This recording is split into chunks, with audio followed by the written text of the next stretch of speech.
যদি পানিতে পড়তো তাহলে সে পানি খেয়ে মরতো। তারিখে ঝগড়া হয়েছে, হুমকি দেওয়া হয়েছে, 24 তারিখে আবার কয়েকজন টুকরা নাই হয়ে গেছে। তাকে যে পায়ে ধরলাম, অনুরোধ করলাম সিসি ক্যামেরা ফুটেজটা দেন, সে আমাকে দিল না। আপনার চোদ্দ পানি আসবে, আমার মেয়ে তারা কিনা আমার শুনছে। পানি খেলে কি করে পানি যখন আমি পাঠানে যেতে চাইছি, তখন ওই যে যারা হয়েছে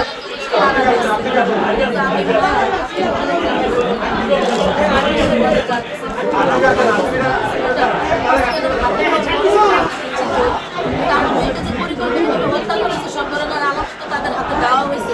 তাহলে আইনের লোক এখনো পর্যন্ত কেন তদন্ত করতেছে না, কেন তদন্ত করতেছে না? এখন আমি আসামি হিসেবে নাম উল্লেখ করতে চাই যে বাড়িতে আমার মেয়ের লাশ পাওয়া গেছে। এই বাড়িওয়ালার নাম আবুল কালাম, মেয়ের জামের নাম নয়ন, বাড়িওয়ালার নাম আবুল কালাম। দারোয়ান আর হানিফ কাকা জড়িত আছে, সেও একজন বাড়িওয়ালা। হ্যাঁ, ঝগড়া। আমি এই বাসার ম্যানেজার, সত্যি কথা বলতে যে বাসার ম্যানেজার, আমি এই বাসার দায়িত্বে আছি। আমার বাড়িওয়ালা ক্যান্সারের রোগী, 25 দিন পর আমাদের ফুসফুসে ক্যান্সার। আমার বাড়িওয়ালা প্যারালাইসিস নাই, যার কারণে বেশিরভাগ সব দায়িত্ব আমারই দেখতে হয়। যে তোমরা আসতে পারে না, দক্ষিণ বনশ্রী থাকে। ওনারা যখন এই বাড়ি পাইলিং করে, তখন পাইলিংয়ের পানি মেন ওয়াল দিয়ে সে পাচার করছে। এই মেন ওয়ালের ঢাকনা খুলে পাইলিংয়ের পানি তো সাধারণত এখানে যে পাচার করার কথা না, পাচার করার বিধায় প্রত্যেকটা বাড়িতে পানি ঢুকছে। এখন এই বাড়িতে পানি আছে, বন্ধে আমি জানানো খুলতে পারি না। এক কথা দুই কথা, তার সাথে আমার তর্ক হয়েছে। সে প্রকাশে হুমকি দিছে।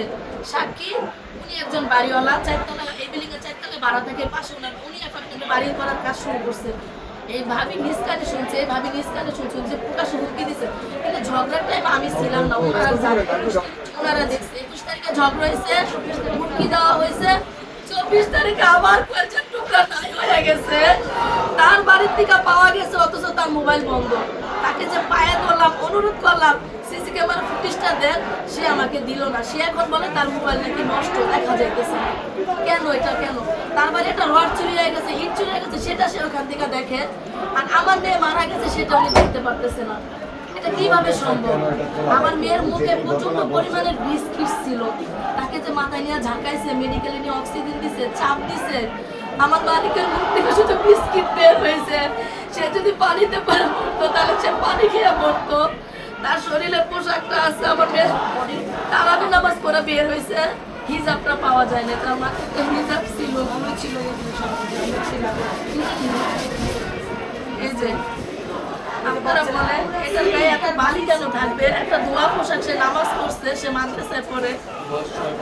6 বছর বয়স আমার মেয়ে, 6 বছর বয়স। দেখেন কেদা, প্রচন্ড পরিমাণে কেদা ছিল। সে যদি পানিতে ডুববা মরতো তাহলে কেদাগুলো কেন আসবে?